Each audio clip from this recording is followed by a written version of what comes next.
¿Qué es esto del PBR?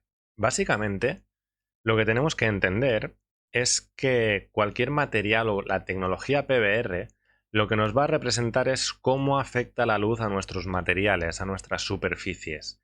Para entender esto vamos a hacer un ejemplo un poco extraño quizás, pero creo que se entiende bastante bien con una explicación un poco gráfica. Luego veremos un ejemplo y creo que con esto acabará de entenderse del todo. Imaginemos que tenemos un bote de pintura de estos típicos, que no vamos a llamar marcas porque básicamente no nos patrocina ninguno, pero tenemos un bote de pintura. Para conseguir un material que le afecte la luz que recibe, tenemos que tener distintos mapas. Estos mapas, al fin y al cabo, van a ser imágenes, información que va a procesar el programa para saber que con ese rayo que le toca de luz, cómo tiene que comportarse el material. Por tanto, uno de los primeros mapas que vamos a tener es el difuso o el base color. Este mapa a priori parece muy sencillo, pero es algo complejo o quizás se interpreta mal. El difuso o el base color es distinto nombre casi para el mismo efecto. Lo que hace es tintar con T, tintar el material. Por tanto, si nuestro material, pongamos que es rojo, este mapa de aquí lo único que va a dar es el pigmento rojo. ¿De acuerdo? Creo que da a veces errores porque muchas veces se pintan en el base color pues reflejos, etcétera, que si estamos usando, ojo, si estamos usando técnicas estilizadas, sí que es normal usar solamente el base color para darle todos los detalles de luces y sombras. Pero si lo que estamos haciendo es un material PBR, lo que nos interesa es que el sombreado y el efecto de, por ejemplo, metal o los reflejos se usen o se calculen en otros mapas. ¿Qué mapas? Pues el siguiente, por ejemplo, es el metálico. Este nos va a definir si es o no metálico, en un rango de 1 a 0, donde 1 es más metálico y 0 es nada metálico. Podemos jugar con una escala de grises entre este número, en este intervalo de 0 a 1.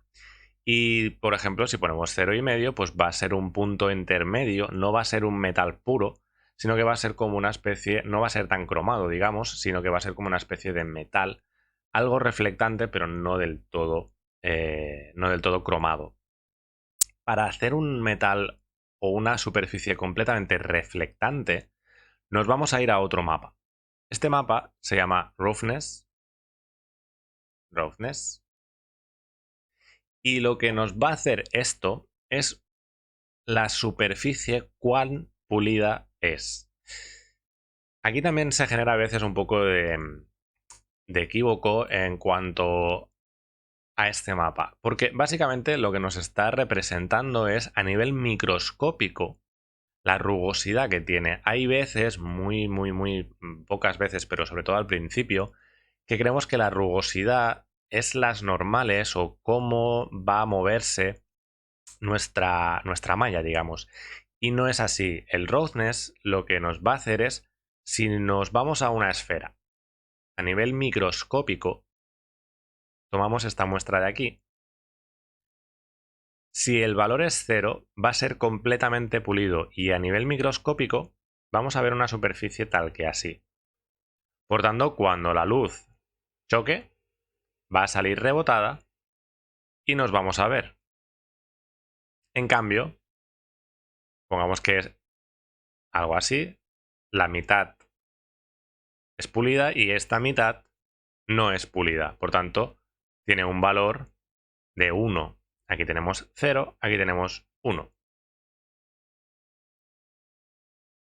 Ponemos que es muy rugosa. A nivel microscópico, lo que vamos a tener no es esto, sino esto.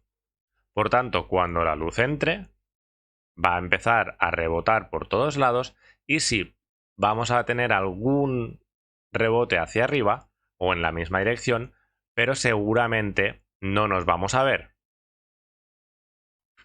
O si tenemos un valor intermedio entre 0 y 1 de, por ejemplo, 0,5, posiblemente nos veamos algo, pero no con la misma fuerza como podríamos tener con un valor ultra liso, que vendría a ser un cromado absoluto. Si, por ejemplo, tenemos 0 de roughness y 1 de metal, tendríamos un cromado absoluto. Ahora lo veremos con un ejemplo muy práctico.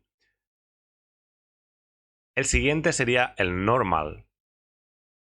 Las normales lo vamos a ver en un vídeo aparte, porque esto lo que nos va a permitir es ahorrarnos muchísimo. Porque esto lo que nos va a permitir es ahorrarnos muchísimo tiempo de recursos. Es decir, vamos a tener la fuerza, vamos a tener el movimiento y vamos a tener ilusiones ópticas, quedaos con el concepto, ilusiones ópticas, que nos va a permitir tener relieves en nuestra malla. Pero en ningún momento estamos modificando la malla, ¿sí? Si vemos una superficie en un normal que desde fuera podemos ver algo así, si nos acercamos, vamos a ver, ya no a nivel microscópico, si nos acercamos simplemente a la malla, lo que vamos a ver es algo así.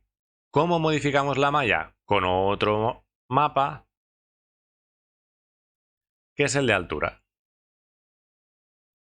En este mapa sí que, si vemos una malla así, y la malla tiene suficiente densidad, lo que no vamos a ver cuando nos acerquemos va a ser realmente la misma forma o muy similar.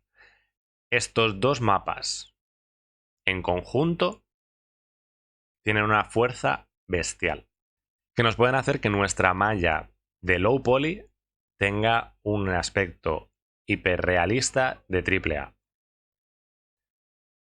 Por último, en el sector importante, digamos, tenemos un montón de mapas más. Luego, por otro lado, tendríamos el emisivo, luego también tendríamos el de curvatura, etcétera, etcétera, etcétera. Hay un montón de mapas que no veremos todos. Pero el último de todo este set de pintura, de estos mapas, es el Ambient Occlusion. El AO lo que nos va a hacer es, mira, vamos a aprovechar esta pieza de aquí justo, o esta forma de aquí. El Ambient Occlusion lo que nos hace es la oclusión ambiental, ¿de acuerdo? Sería la traducción literal. Y lo que nos va a permitir es saber qué cantidad de sombras hay aquí, justo en este recoveco. Si os fijáis en el suelo y en los zócalos, ¿de acuerdo? Si tenemos una pared, tenemos la parte de los zócalos y luego el suelo. Pues aquí siempre va a estar un pelín más sombreado y justo encima del zócalo también. ¿Por qué? Básicamente porque tienen unos contactos, pero a su vez aquí hay un espacio y aquí también. Entonces, esta cantidad de sombra la vamos a trabajar con este mapa de Ambient Occlusion. Sí, con esto vamos ahora a Substance Painter un segundo y lo vamos a ver en un bitmap. Aquí en la parte de material es, digamos, nuestro bote de pintura, este bote de pintura. Entonces, lo que vamos a tener, como veis, es un color, un metal, un roughness normal y una altura. El color nos va a tintar con T de tierra nuestro material. El metallic, ahora lo tengo a 0. Si lo pongo a 1,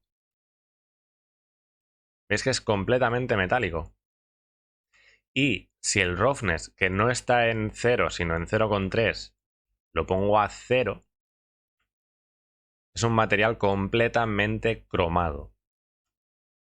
El normal, por ejemplo, en vez de ponerle un color, voy a ponerle algo tal que así, no sé cómo quedará, pero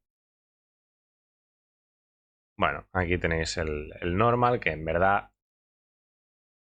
A ver si hay alguno un poquito más...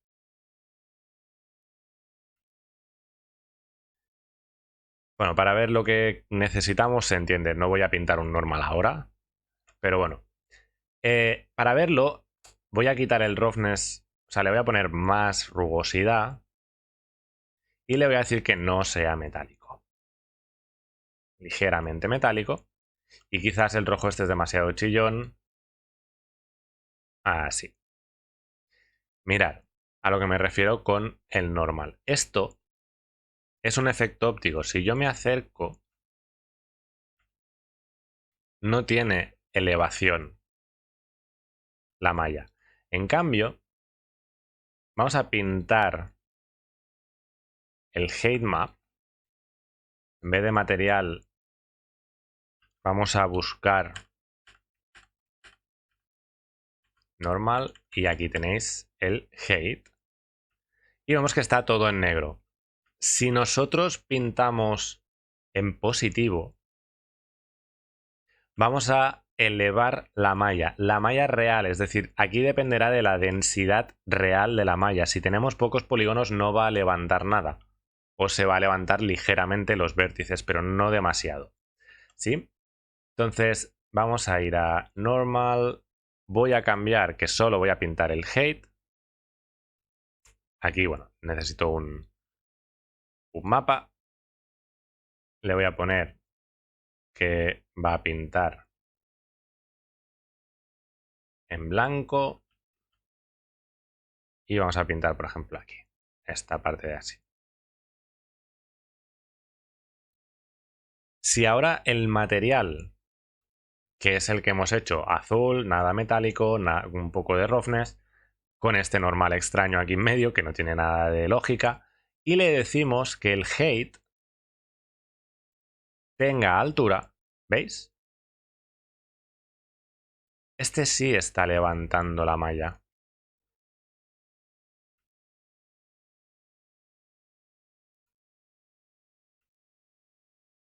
Al principio es un efecto óptico que tendríamos que teselar el modelo, etcétera, pero este sí va a afectar a la malla. Podría decirle que fuera hacia adentro y también vemos el efecto de que hunde hacia adentro. Esto en Substance Designer lo vamos a ver muchísimo mejor, pero para que veáis que esto, voy a quitar la máscara. Esto son los mapas, son las imágenes que vamos a necesitar para crear nuestro material PBR. Si yo ahora con la letra C de casa voy pasando una por una, vamos a ir viendo los canales. El height, como vemos, está en 0. El normal más height está pintado. El base color, fijaros que ni se aprecian las concavidades porque lo que decíamos, solo tinta el material. El metallic, si ahora le damos más oscuro, nos va a ir a negro o a blanco. Aquí podríamos decir, ya os digo, podríamos poner, por ejemplo, que fuera tal que así, el metallic. Y si ahora vamos al material y ponemos, por ejemplo, que el roughness sea algo así, vemos cómo hay partes más metalizadas que otras. Incluso podemos decir que el roughness sea, por ejemplo, este. ¿Y veis? La parte más oscura va a reflejar más y la parte más clara va a reflejar menos. Con esto acabo la parte de PBR y creo que es un ejemplo, sin entrar en tecnicismos, de cómo funciona todo. Si hay alguna duda, pues ya sabéis que en la web tenéis el contacto para poderlo preguntar.